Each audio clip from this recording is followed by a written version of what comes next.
Hola, hola, buenas noches, bienvenidos a 7x7. Yo soy Jaime Bailey y he venido esta noche a hablarles de Alejandro Toledo o de cómo un niño pobre, lustrabotas, en la ciudad pesquera de Chimbote, pasó a ser, décadas más tarde, presidente del Perú y, por desgracia, uno de los más grandes ladrones en la historia republicana del Perú. Alejandro Toledo Manrique, o ATM. Ya las iniciales sugerían algo inquietante. Toledo nació en una familia muy pobre. Anatolio, su papá, Margarita, su mamá. Vivían en Chimbote. Él era quinceañero o poco menos. Y ocurrió algo que le cambió poderosamente la vida. Llegaron a Chimbote dos gringos de los cuerpos de paz, de buen corazón, naturalmente, dispuestos a sacrificarse para ayudar a los pobres del Perú. No se sabe por qué estos dos gringos, Joel Meister, Nancy Dietz, eligieron Chimbote. Y allí, en una placita de Chimbote, conocen a un niño que se ofrece a lustrarles los zapatos. Alejandro Toledo. Ellos lo llaman Alex, en su muy precario español. Alex Toledo no hablaba todavía inglés. Pero ellos se encariñan del niño lustrabotas, lo acompañan a su casa, conocen a la mamá de Alejandro, a doña Margarita, y tanto Margarita como Anatolio y el niño Alex los convencen de quedarse a dormir allí. Los acomodan en un cuarto de la casa, les dan de comer. Entiendo que ellos insisten en pagar una renta simbólica y así se forja una relación de afecto genuino, desinteresado, entre esta pareja de gringuitos de los cuerpos de paz y la familia Toledo, en particular el niño Alex. Gracias a ellos, a Joel Meister y Nancy Dietz, unos pocos años después, nada más terminar el colegio, Alejandro se va a mudar a San Francisco y va a entrar a la Universidad de San Francisco. Y el primer año fueron ellos, Joel y Nancy, que ricos no eran, que estaban en sus 20s todavía, quienes endeudándose le pagaron todos los estudios a Alex Toledo Manrique en la Universidad de San Francisco, donde Toledo descolló rápidamente, no tanto por sus calificaciones, que no eran sobresalientes, sino por su pericia para jugar al fútbol, lo que le permitió ganar becas. Muchos años después, Toledo, elegido presidente en su tercera postulación, año 2001, a poco de juramentarse, grabó este mensaje evocando con profunda emoción a esa pareja de gringuitos, Joel y Nancy, que le cambiaron la vida, enseñándole el inglés, mudándolo a San Francisco y convirtiéndolo en una suerte de peruano americano. Este era Toledo, recién inaugurado como presidente, recordando a esa entrañable pareja de gringuitos. Bueno, entiéndase que esta pareja de gringuitos, Joel y Nancy, no eran ricos, eran aventureros, de buen corazón, integrantes de los cuerpos de paz. Estaban en sus vacaciones universitarias y querían ayudar a los pobres del Perú.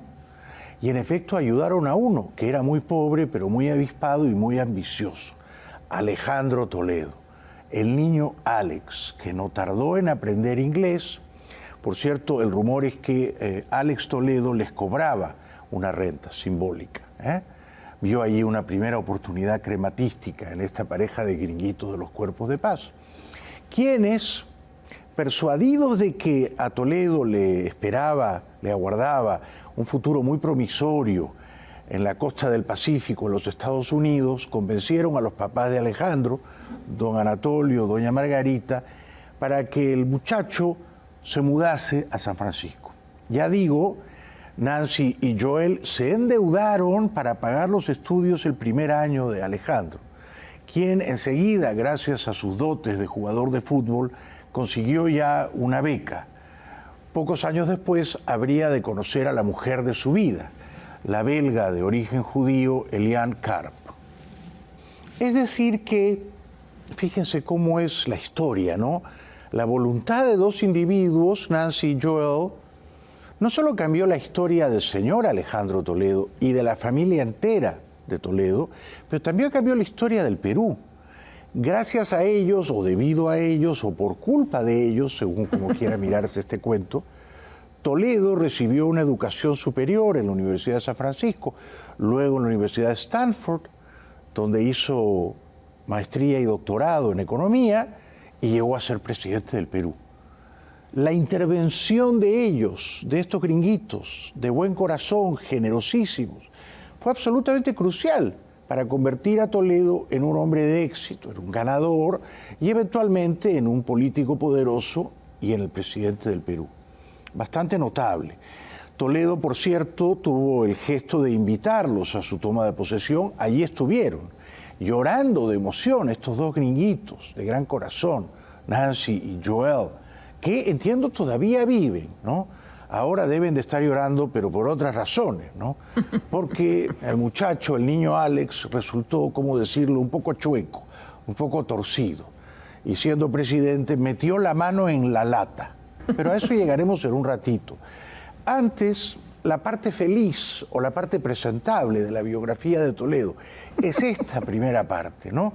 Como estos gringuitos lo conocen, el niño lustrabotas, vendedor de billetes de lotería, vendedor de tamales, se lo llevan a San Francisco, le cambian absolutamente la vida. Por eso Toledo, con la voz, claro, muy engolada y con este estilo teatral, rebuscado, churrigueresco, por eso Toledo decía que la primera o una de las primeras llamadas suyas como presidente había sido el presidente de Estados Unidos, entonces Bush hijo, a decirle que debían volver los cuerpos de paz. ¿Lo llamó de veras? Puede que sí, puede que no.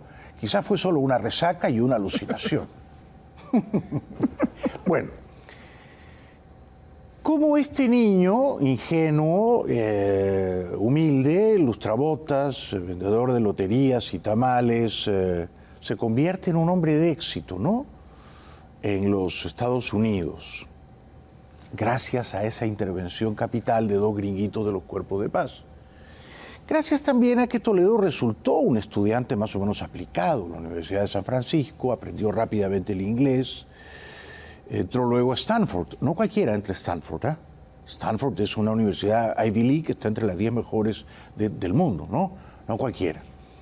Toledo entró por sus buenas notas o entró por cuotas raciales, porque representaba una minoría indígena sudamericana, yo no lo sé, o por todas esas razones combinadas. Ahí en Stanford, a mediados de los 70s, conoce a Eliane Karp, que era una mujer supremamente atractiva, había estudiado en la Universidad Hebrea de Jerusalén, se había trasladado a Stanford a estudiar una maestría de antropología. Y se le aparece esta suerte de Inca redivivo, ¿eh? Toledo en persona. Supongo que ella dice, si voy a estudiar antropología, debo estudiar íntimamente a este Inca redivivo. Esta era una foto de ambos, San Francisco, Parque Público, circa 1975. Eliane, muy bonita, muy guapa, y detrás Toledo, faltaría la verdad si digo muy bonito, muy guapo, celándola, vigilándola, o como se diría en lenguaje coloquial peruano, apretándola, incluso punteándola, ¿no? Es decir, muy cerca de ella. ¿Cómo Toledo y Eliane, pareja de polendas, pareja de aventureros, como escribió Humberto Jara, cómo con los años se corrompen tanto, se envilecen tanto, se ponen un precio y se subastan, se venden a una constructora brasileña, Odebrecht, a otra constructora brasileña, Camargo Correa, por un total de más o menos 35 millones de dólares. Esta es una historia muy triste, ¿no? A mí como peruano me duele y hasta me avergüenza contarla. No veo con satisfacción que un presidente democrático del Perú termine siendo un grandísimo ladrón. Pero ese resultó el caso de Toledo. Y como no todos los espectadores esta noche son memoriosos, quizá convenga recordarles cuáles son las pruebas, a mi juicio absolutamente inequívocas e irrefutables, de que Toledo, siendo presidente entre los años 2001 y 2006, se vendió a esas dos constructoras, Odebrecht y Camargo Correa. Allá por noviembre de 2004, ya en el tramo final de su gobierno, Toledo se reúne en el Hotel Marriott de Copacabana, en Río de Janeiro, con el dueño de Odebrecht, Marcelo Odebrecht, nieto del fundador de esa mítica compañía brasileña, y con el jefe de la compañía Odebrecht en el Perú, el señor Barata, Jorge Barata, de infame recordación. A Toledo le acompañan, entre otros, su amigo íntimo desde los tiempos de Stanford, el israelí Joseph Maiman. Es allí cuando Toledo les dice al dueño de Odebrecht y al jefe en el Perú que si ellos quieren ganar una licitación muy importante de una obra pública, la carretera interoceánica, le tienen que pagar a él 50 millones de dólares. Negocian, acuerdan los detalles o los pormenores, y Odebrecht se compromete a pagar no 50, pero 37 millones de dólares. Al final no pagó 37, pagó entre 30 y 31 millones de dólares. Ese dinero no lo depositó, claro está, en cuentas bancarias a nombre del señor Toledo ni de su mujer, la señora Kapp, sino en cuentas bancarias del testaferro de Toledo, que era el señor Maiman, Joseph Maiman, que en paz descanse, murió recientemente. Este es el testimonio de Jorge Barata, revelando a fiscales de la justicia peruana cómo pagaron casi 31 millones de dólares a Toledo. Toledo empieza a cobrar los sobornos a partir de 2005, casi terminando su mandato, y continúa cobrándolos siendo ya expresidente. Recibía los dineros su testaferro y amigo íntimo, el señor Maiman, que en paz descanse. Barata, por supuesto, está diciendo la verdad, tenía que decir la verdad, lo mismo que su jefe, el dueño de la compañía, Marcelo Odebrecht, para acogerse a beneficios penitenciarios, ¿no? El dinero que Odebrecht le paga a Toledo ingresa en las cuentas de Maiman. Maiman conocía a Toledo, como dije, desde Stanford en los 70s. Maiman acaba de morir hace pocas semanas en Israel. Barata explica que esos dineros, casi 31 millones de dólares, se pagan a Toledo a cambio de que Odebrecht ha ganado una obra pública muy importante, la carretera interoceánica. Y para simular que el pago se hace apropiadamente, se firman unos contratos ficticios, fraudulentos, carentes de toda validez, entre empresas de Odebrecht y empresas de Maiman. Es interesante cómo el señor Barata dice que el dinero que le daban a Toledo vía su testaferro Maiman eran propinas. No dice sobornos, no dice coimas, en algún momento dice pagos ilegales. Pero fíjense que emplea la palabra propinas, ¿no? Una propina, por definición, es un dinero que se obsequia, una dádiva, pero es un dinero menor, un dinero acotado. Estamos hablando de 31 millones de dólares. Si para Odebrecht 31 millones de dólares eran una propina, era porque la obra pública que contrataban a sobreprecio obsceno con el Estado peruano les permitía ganar 10, 20 o 30 veces más que eso, ¿no? Por supuesto, desfalcando a los contribuyentes peruanos, al tesoro público peruano. Por supuesto, defraudando la buena fe de los ciudadanos del Perú. Es decir, que le arrojaban una propina a Toledo, 31 millones de dólares, para ellos ganar centenares de millones de dólares, cobrando de un modo deliberadamente abultado, con sobreprecio, una obra pública millonaria, billonaria, que en rigor no les iba a costar tanto. Con lo cual la ganancia que ellos obtenían era muy copiosa, abundante, y los 31 millones de dólares para el presidente peruano eran, claro, una propina. Aquí hacemos la primera pausa.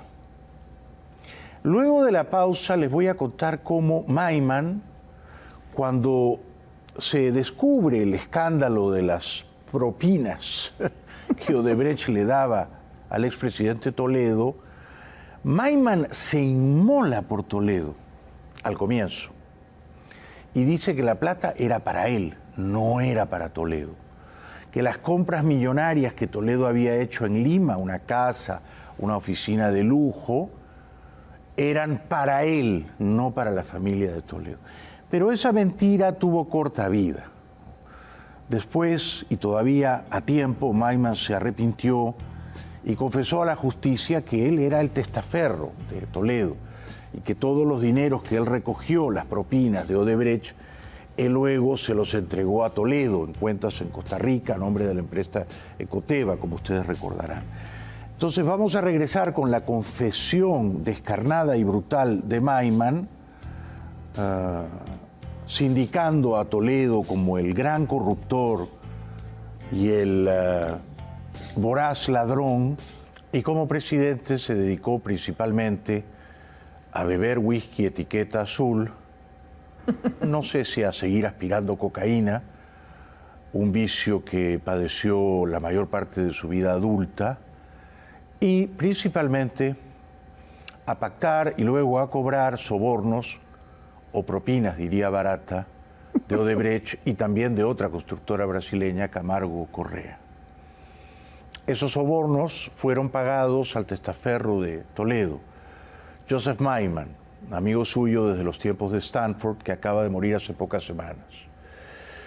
En el tramo final, en el crepúsculo de su vida, muy arrepentido de haberse dejado corromper por su amigo Toledo, Maiman reveló a la justicia peruana la verdad, una verdad que, por supuesto, lo escarnecía, lo humillaba, ¿no? Porque él se había prestado a ser cómplice de unos robos bastante repugnantes, unos robos a los peruanos, unos robos al Estado peruano, entiéndase bien, ¿no?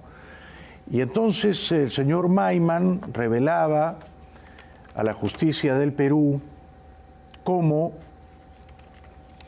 él había sido interrogado por el señor Barata, jefe de Odebrecht en el Perú, respecto de si estaba dispuesto o no a recibir los pagos para Toledo. Contestó que sí, por supuesto, porque quería ayudar a su amigo. Téngase en cuenta que cuando todo esto está ocurriendo, año 2005 más o menos, Toledo está ya de salida de su presidencia, se va a mediados de 2006, asume Alan García, ¿no? Téngase en cuenta que nadie podía entonces sospechar que unos años después, casi 10 años después, la justicia brasileña destaparía el escándalo Lava Jato, que pondría en evidencia que la empresa Odebrecht había pagado sobornos millonarios para obtener obras públicas en toda América, toda América. Entonces, cuando Toledo y Maiman pedían sobornos a Odebrecht en la suite del Hotel Marriott en Río de Janeiro, ni ellos ni los dueños y ejecutivos de Odebrecht podían imaginarse que casi 10 años después todo esto sería descubierto, ¿no? Por eso actuaban en la sigilosa presunción de que nadie se enteraría nunca de aquellos sobornos, de aquellas indignas propinas, ¿eh? Todo, por supuesto, como había ocurrido siempre entre los políticos peruanos ladrones que cobraban coimas, todo quedaría cubierto, bajo la alfombra, enterrado. Nadie se iba a enterar nunca, ¿no? Estaba todo bastante bien atado y bien atado. De manera que cuando Maiman cuenta todo esto, es porque tuvieron la mala suerte para ellos, la bendita buena suerte para nosotros, de que la justicia brasileña destapase toda esta inmundicia, ¿no? Entonces, esta era otra parte de la confesión de Maiman, poco antes de morir, ¿eh? Revelando que efectivamente era Toledo el que había pedido esas coimas y era Toledo quien le había pedido recibirlas. Y entonces, como él dice que sí, y como Toledo y su ex jefe de seguridad, Avi Danón, ya le habían dicho tanto a Odebrecht como a Barata, los pagos se van a hacer vía Maiman, entonces Odebrecht cumple su parte, puesto que ha ganado la licitación y por lo tanto se ha adjudicado de un dinero formidable, fabuloso, muchísimo más de lo que le va a costar en realidad la obra pública que va a construir. Muy bien. Esos pagos entonces ocurren entre 2005 y 2008, más o menos. De modo que casi todos ellos se hacen siendo Toledo ya expresidente y viviendo en el exilio. Se entrega todo a Maiman y es Maiman el que reconoce que recibe casi 31 millones de Odebrecht y casi 4 o 5 de Camargo Correa. Y es entonces súbitamente riquísimo, sentado sobre 35 millones de dólares o más, porque hay que recordar que en su campaña presidencial Odebrecht le da $700.000 a Toledo, hay que recordar que George Soros le da como mínimo y que se sepa $1 millón a Toledo, hay que recordar que empresarios peruanos le dan contribuciones millonarias a Toledo y él se quedaba con la parte leonina de todos esos aportes. Toledo decía, sentado sobre 30 o 35, 40 o 50 millones de dólares, comete uno de los grandes errores de su vida, para su mala suerte y para nuestra buena suerte. Ávido, impaciente por volver al poder en el Perú, envanecido con la posibilidad de ser 2 veces presidente del Perú, igualando a Prado, a Belaúnde, a Alan García, que está de salida, convencido de que va a ganar las elecciones de 2011, en las que se perfilan también Castañeda, Keiko, Humala y un hablantín despeinado llamado Jaime Baylis que canta con tongo, Toledo decide gastar una parte de su fortuna. Maiman ha cobrado todas las propinitas y se las ha mandado a cuentas que Toledo abre en Costa Rica, a nombre de una empresa familiar llamada Ecoteva. Como tiene 30 o 40 millones de dólares, Toledo y su esposa empiezan a buscar no casas, no chalés, sino mansiones, en uno de los barrios más caros de Lima, Casuarinas, las Casuarinas. Ahí solo vive gente no rica, muy rica. Hay un corredor inmobiliario de nombre Paul Alemant, que es paciente y abnegado, y les enseña una y otra más las mansiones más caras de Casuarinas. Finalmente, los Toledo deciden comprar una mansión que cuesta 3.7 millones de dólares. No contentos con ello, deciden comprar una oficina de lujo que cuesta 1.6 millones de dólares. En total, 5.3 millones de dólares entre la mansión y la oficina de lujo.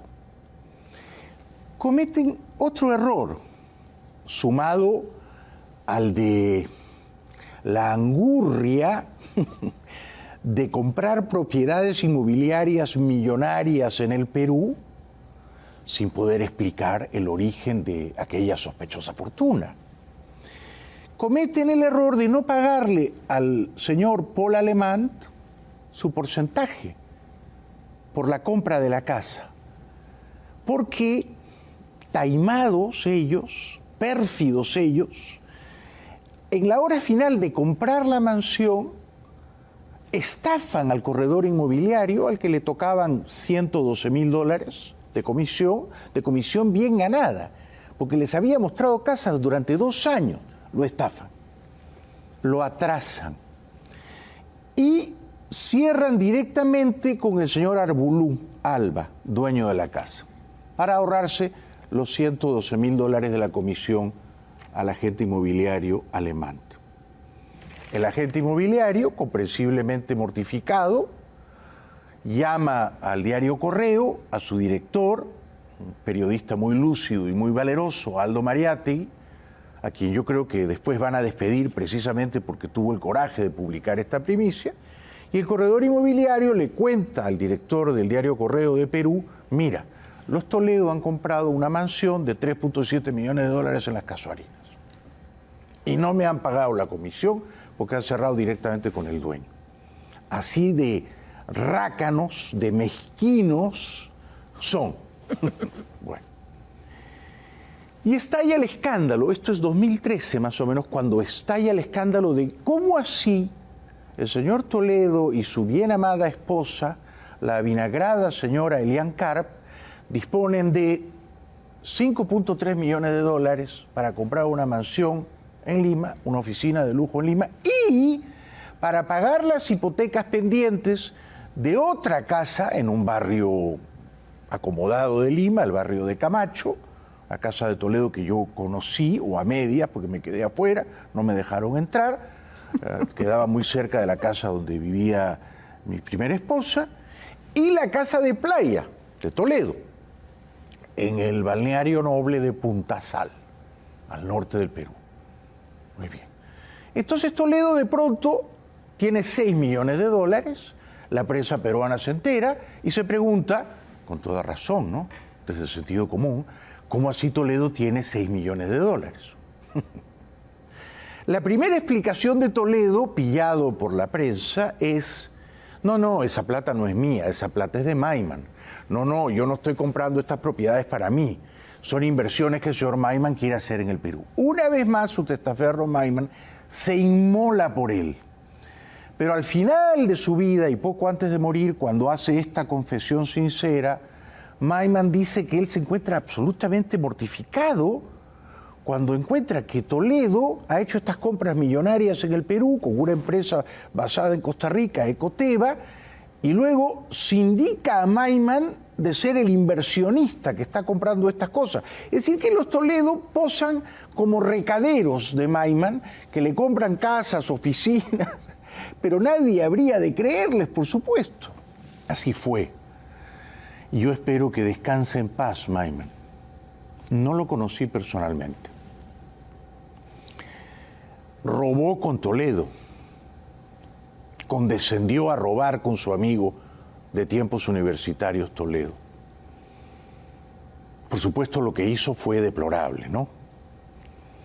Pero pillado su amigo Toledo en falta, Maiman tuvo, yo creo que la generosidad, el desprendimiento de poner el pecho por Toledo y salir a decir al comienzo, faltando a la verdad, mintiendo, todos los pagos que hizo Odebrecht eran para mí, por unos servicios que mis empresas, porque el señor Maiman era riquísimo en Israel, tenía un montón de negocios propios, por servicios que mis empresas le prestaban a Odebrecht. Acá Toledo no tiene nada que ver.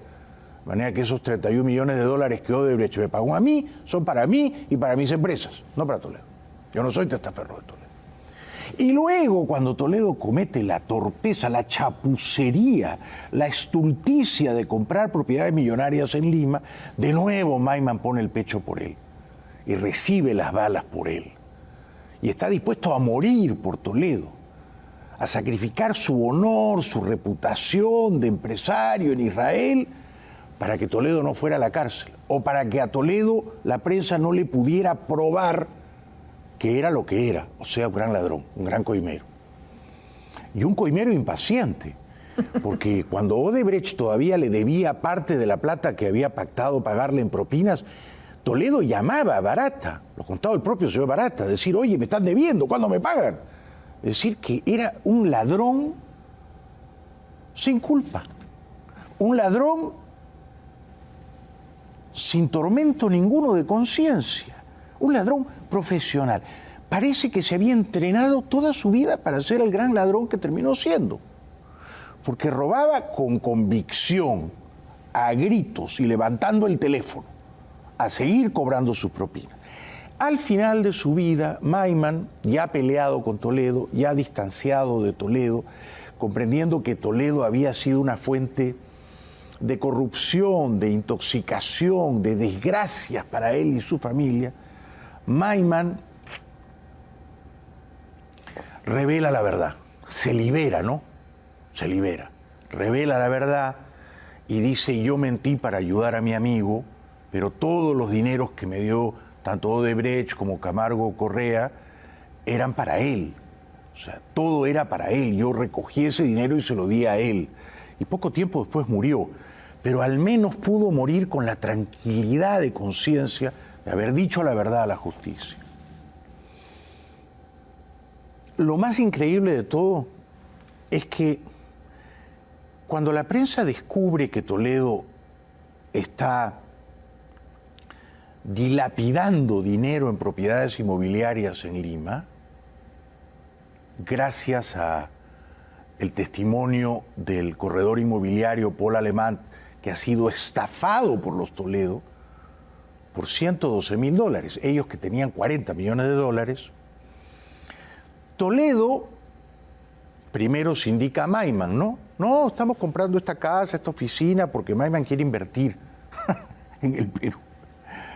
Si serán mentirosos los Toledo, ¿no?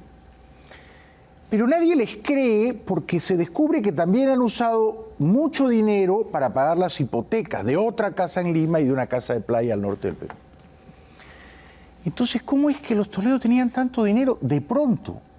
No había una explicación lógica, racional de esa fortuna.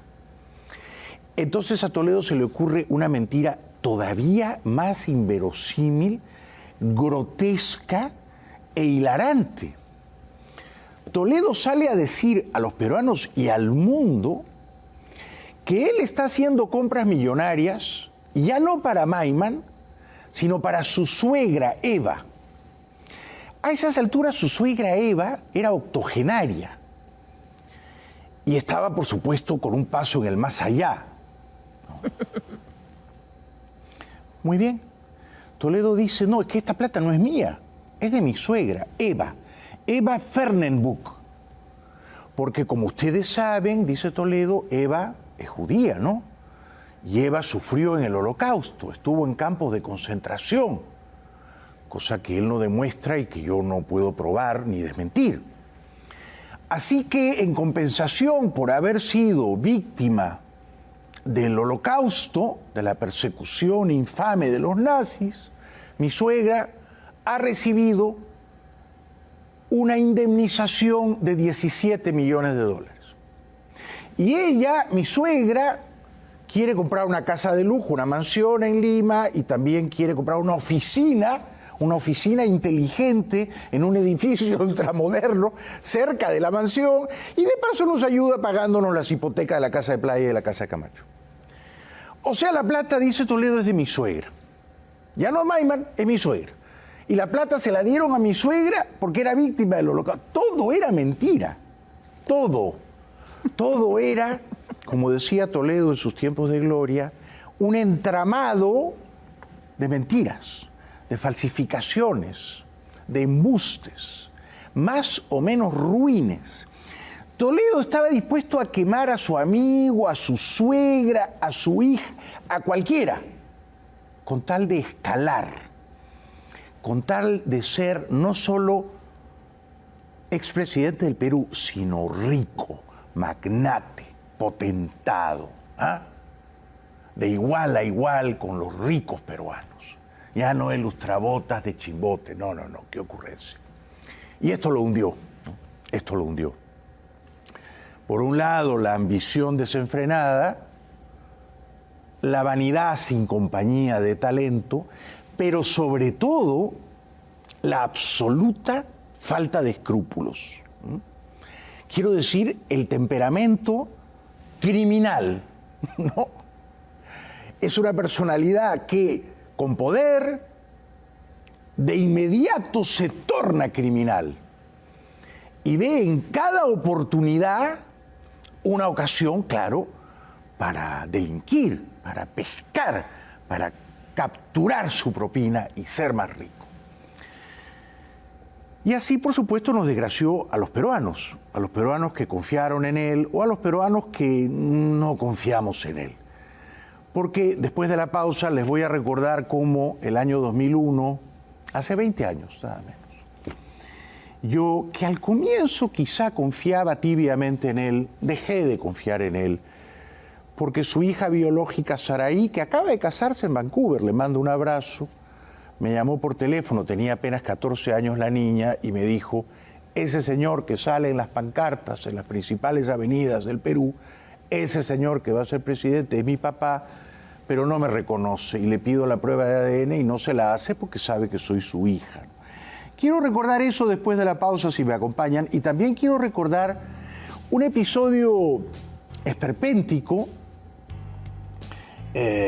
absolutamente hilarante, de Toledo, que una noche virtualmente embosca al fundador de Facebook, uno de los hombres más ricos del mundo, Mark Zuckerberg, en una discoteca y le propone un número de cosas casi esotéricas.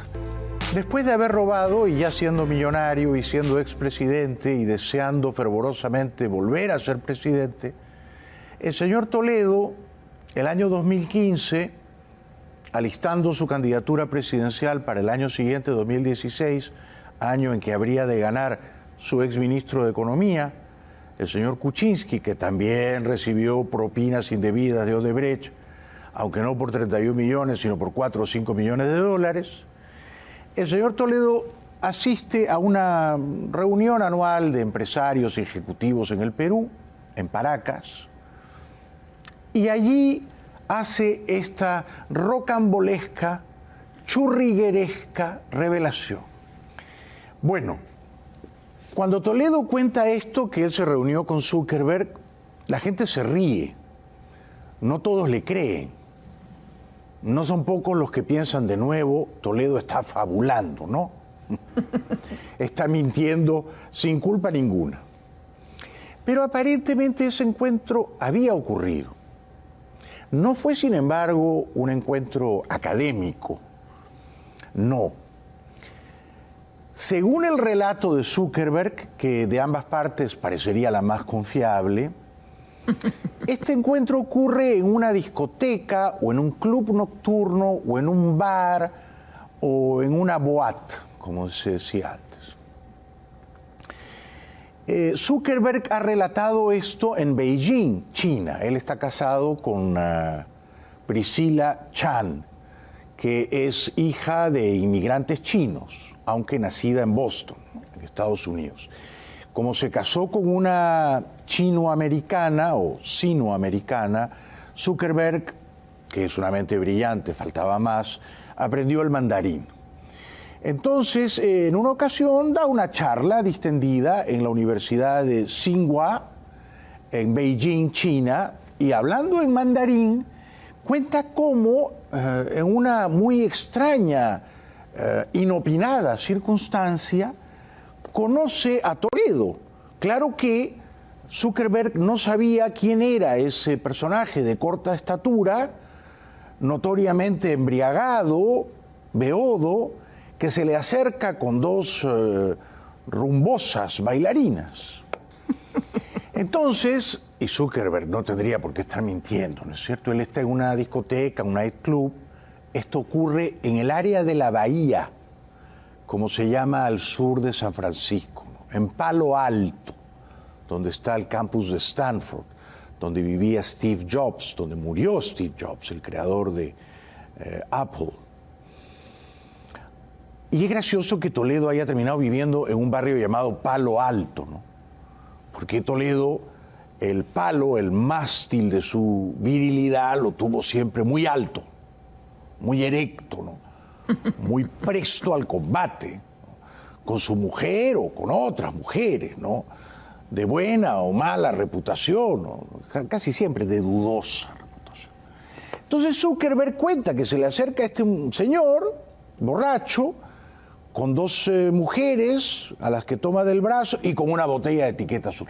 Si es una botella de whisky de etiqueta azul, tiene que ser Toledo, ¿verdad? Toledo tiene una extraña obsesión, ¿no? Por el whisky etiqueta azul. Y así prosigue el relato de Zuckerberg de su encuentro con el expresidente peruano Toledo. Hasta ese momento Zuckerberg no sabe que es Toledo, ¿no? Y que ha sido presidente de un país sudamericano, el Perú.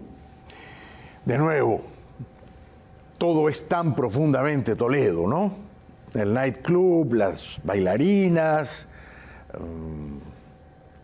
la botella de etiqueta azul, y bebe del pico de la botella y se la pasa a Zuckerberg, ¿no? Supongo que Zuckerberg no está acostumbrado a que lo aborden de esa manera, un tanto informal, ¿no? Y por eso está muerto de risa, o chino de risa, puesto que está en Beijing hablando en mandarín, ¿no? Y luego revela, y este es un momento en el que se puede cortar el aire con una navaja en esa universidad de Tsinghua en Beijing, revela que Toledo saca un papelito y empieza a desdoblarlo y abrirlo. Con lo cual Zuckerberg supone, como usted y yo seguramente habríamos maliciado también, que ese sujeto de corta estatura, torero de Cuy, le va a ofrecer las caspas de Atahualpa, le va a ofrecer un polvillo blanco, cocaína. Pero no era así, y el malentendido induce a una cierta tensión en la sala. O sea que Zuckerberg piensa que cuando Toledo le dice ¿por qué no decodificas las líneas de mi país? Y saca un papelucho y lo desdobla, le va a ofrecer líneas de cocaína, rayas de cocaína.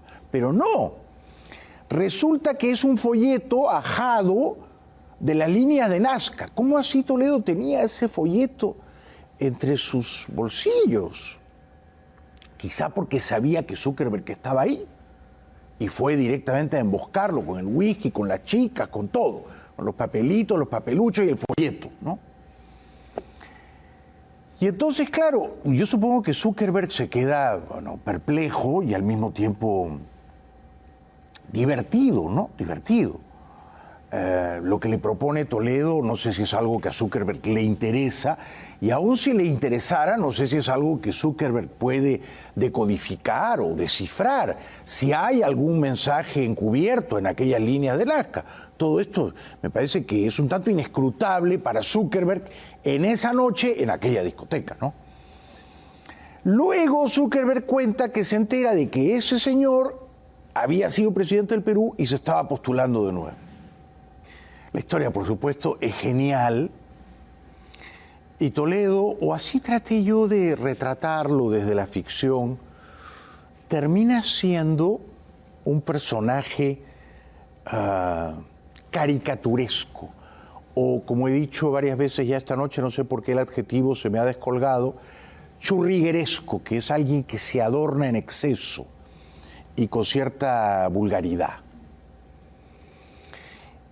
Él cree que es un intelectual de la academia, él ha dejado la academia para entrar en política, pero esa suerte de hipnosis que al comienzo le funcionaba, porque sí, al comienzo la voz engolada, el estilo teatral, el hombre del pueblo de origen indígena que se gradúa en las mejores universidades de Estados Unidos, ese relato le sirvió al comienzo, pero luego se desintegró por las propias corruptelas, por las propias trapacerías del personaje de Toledo, ¿no? Que convirtió entonces a su primer personaje en una suerte de parodia esperpéntica de sí mismo, ¿no? Termina siendo un esperpento Toledo, ¿no? A mí también me ofreció whisky etiqueta azul más de una vez, ¿no? En la campaña del 2001, porque ustedes recuerdan que fue candidato presidencial en el 95, corrían Fujimori a su primera reelección, Pérez de Cuéllar, Toledo, entre otros. Y lo entrevisté a Toledo en Lima, en la tele. Y recuerdo, como si fuera ayer, que Toledo era fujimorista. Fines del año 94. Estudio de Panamericana, Canal 5, Lima, Perú. Y Toledo me dijo: yo quiero construir el segundo piso del edificio noble que está levantando el Fujimorismo. Fujimori ha construido un buen primer piso, yo quiero hacer el segundo piso de ese edificio. Este era Toledo en su primera candidatura presidencial del año 95. El año 2000, evidentemente le hacen un fraude, ¿no? De haber sido limpios aquellos comicios, Toledo habría ganado, por supuesto, ¿no? ¿Por qué se puso de moda Toledo el año 2000 y por qué acaba ganando un año después? Quizá en parte por su esposa, ¿no? Que hablaba quechua, que era gringa, que desafiaba a los blanquitos pituquitos de Miraflores y que le daba a Toledo esta aureola de hombre de éxito, cosmopolita, internacional. Un hombre de los Andes peruanos que sedujo a esta gringa guapetona, que triunfó en el mundo y que ahora viene a gobernar a su país. Bueno, yo confié breve, fugazmente en Toledo, fugazmente. Dejé de creer en él cuando su hija biológica, Saraí, me llamó por teléfono. Yo tenía un programita, El Francotirador. Y ella me dijo: mira, Toledo es mi papá, no quiere reconocerme. ¿Estás dispuesto a entrevistarme? ¿Eres un periodista independiente? Esto yo lo he contado desde la ficción en una novelita titulada La lluvia del tiempo. Y entonces yo le pregunté a Toledo, todavía simpatizaba con él, le pregunté: ¿es tu hija en El Francotirador?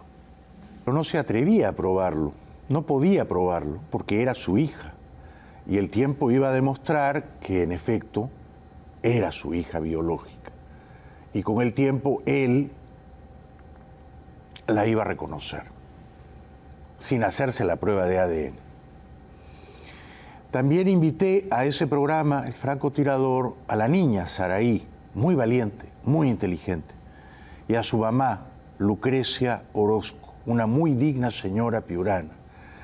Y Saraí, que ahora es una jovencita, brillante, inteligentísima, vive en Vancouver, British Columbia, se ha casado, le mando un abrazo y un beso. Saraí, una adolescente valiente, decía esto: a pesar de que los peruanos sabían o debían saber, o por lo menos debían sospechar, que Toledo estaba negando a su propia hija, lo eligieron presidente, no con mi voto. Yo me opuse a él en la primera vuelta y me opuse a él en la segunda vuelta, porque me parecía un canalla, un bribón. Y lo dije una y otra vez, que solo un hombre muy acanallado podía negar a su hija biológica, ¿no? Y humillarla en público de esa manera. La terminó reconociendo de un modo igualmente acanallado, es decir, por razones políticas, no por las buenas razones, porque estaba acorralado y la terminó reconociendo. También en aquella campaña electoral, cuando yo dejé de creer en Toledo, a pesar de que el establishment periodístico peruano apoyaba sin reservas a Toledo, es decir, los principales periódicos, ¿no? Todos apoyaban a Toledo, porque claro, Alan García era la bestia negra, ¿no? Y quienes propiciábamos o postulábamos el voto en blanco, Álvaro Vargas Llosa y yo, éramos vistos como dos niñatos quijotescos, ¿no? Quizá el tiempo nos dio la razón en no confiar en Toledo. Toledo decía también que a él lo habían secuestrado una mañana en Lima, lo habían dormido agentes de inteligencia de la dictadura, todo era mentira, ¿no? Lo habían llevado a un burdel, lo habían obligado a consumir drogas, lo habían apareado o amancebado con prostitutas, todo lo cual él había hecho en ejercicio de su libre albedrío, pero él decía que lo habían obligado. Bueno, con Toledo todo era mentira, ¿no? Todo era falso, impostado, posado, todo era postureo, oportunismo, cálculo mezquino, instinto trepador, ¿no? Un trepador sin escrúpulos, un trepador y un gran ladrón, ¿no? Entonces se inventaba estos cuentos, como que su suegra recibió una indemnización millonaria por el Holocausto. Se inventó que lo secuestraron, que lo drogaron, que lo durmieron, que lo obligaron a tener sexo con prostitutas. Mentira. Todo lo había hecho él porque le daba la gana de hacerlo. Se había ido a la discoteca El Escarabajo, había contratado prostitutas, se había ido a un hostal llamado Melody, habían consumido una cantidad astral sideral de cocaína, y luego había terminado en una clínica San Pablo y su esposa Eliana había tenido que ir a recogerlo. Ahora, resulta que él le echaba la culpa de todo eso a la dictadura de Fujimori y a los agentes de inteligencia de la dictadura de Fujimori.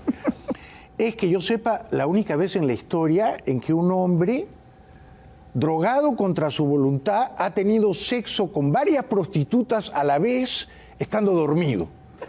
Yo no sé cómo lo hizo.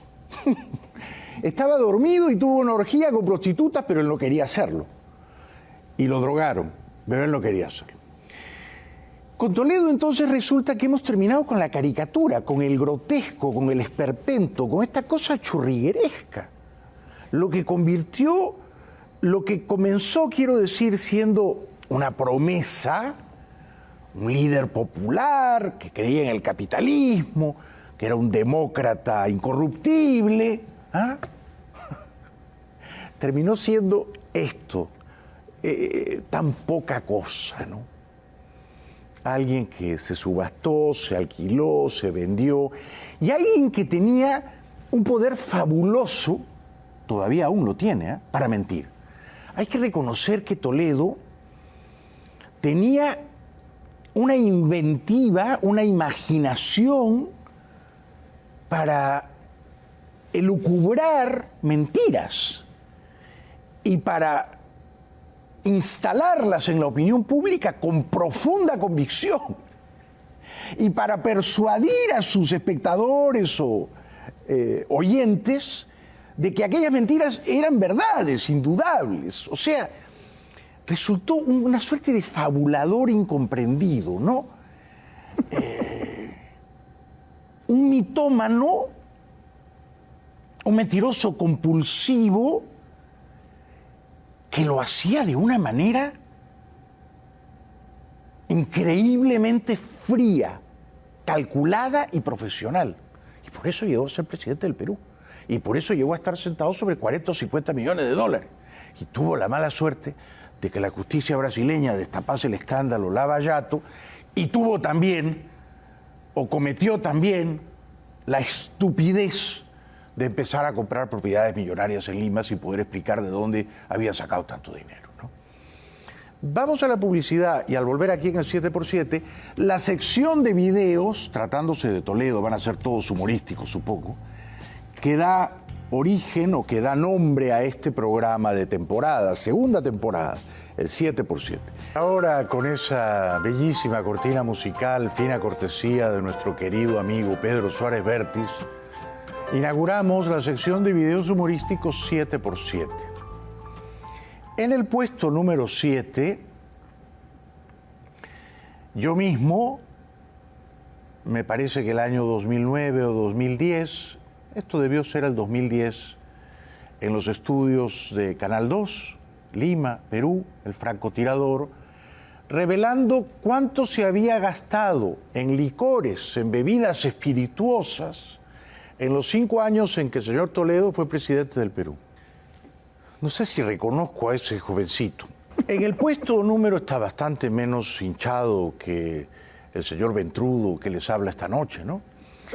Pero bueno, han pasado unos años, claro, han pasado unos años, 11 años. 11 años muy felices en lo que a mí respecta, ¿no? ¿Se nota?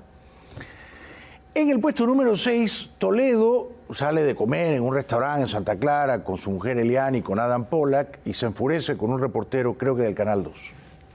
Impresentable. En el puesto número 5, Toledo canta Amor, Amor en el programa de Rodrigo González y Sofía Franco. Muy bien, Peluchín allí. En el puesto número 4, Esta fue una de las últimas entrevistas oficiales que dio el señor Toledo, ¿no? Que sigue disfrutando de su libertad en Palo Alto, California, o por ahí cerquita. Lo entrevista Patricia Yaniot, que entonces todavía estaba en CNN en español, ahora está en Univisión, y Toledo, engolado como siempre, dice que él nunca recibió sobornos, ni 10 soles, ni nada de sobornos. Bueno, Toledo. Y entonces, en el puesto número 3, en campaña electoral, Toledo alude de una manera un tanto procaz y violenta a su adversaria, la señora Keiko Fujimori. Bueno, sin comentarios, ¿no? En el puesto número 2 le preguntan a Toledo si él aprueba la unión civil entre parejas del mismo sexo, y su respuesta es al mismo tiempo machista y vulgar. ¿Qué puedo decir yo? ¿Qué puedo ya decir? Como dije, Toledo ha terminado siendo un esperpento, una caricatura, un hazmerreír, ¿no? Una suerte de muñeco churrigueresco. En el puesto número 1, Raúl Vargas, todavía en el tan señorial, en RPP. Alguna gente no sabe que Raúl Vargas es hermano de Mario Vargas Llosa. Son hijos del mismo padre, Ernesto Vargas. Raúl Vargas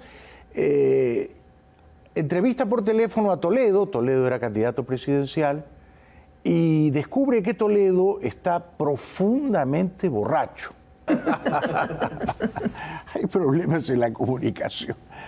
Bueno, esto fue todo por hoy. Muchas gracias por acompañarnos. Espero que hayan disfrutado de este relato de la vida de Toledo, o de ciertos fragmentos o capítulos de la vida de Toledo que a mí me parecen de particular interés y que quería compartir con ustedes.